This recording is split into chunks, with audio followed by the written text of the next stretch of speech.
Ben ritrovati al meteo. Migliora il tempo sulle nostre regioni domenica in compagnia del sole, ma vediamo il dettaglio.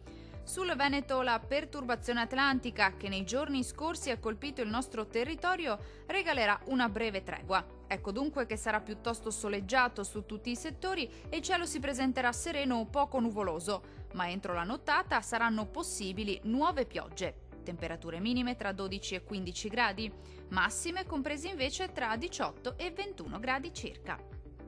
Vediamo ora che tempo farà sul Friuli Venezia Giulia.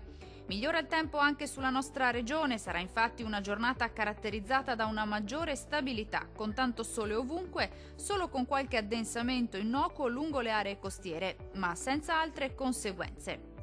Temperature minime tra 13 e 14 gradi. Le massime invece oscilleranno tra i 19 e i 22 gradi.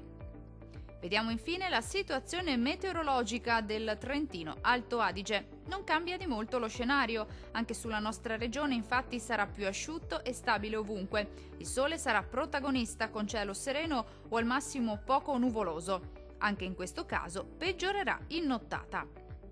Temperature minime tra 13 e 15 gradi. Massime oscillanti invece tra 20 e 21 gradi.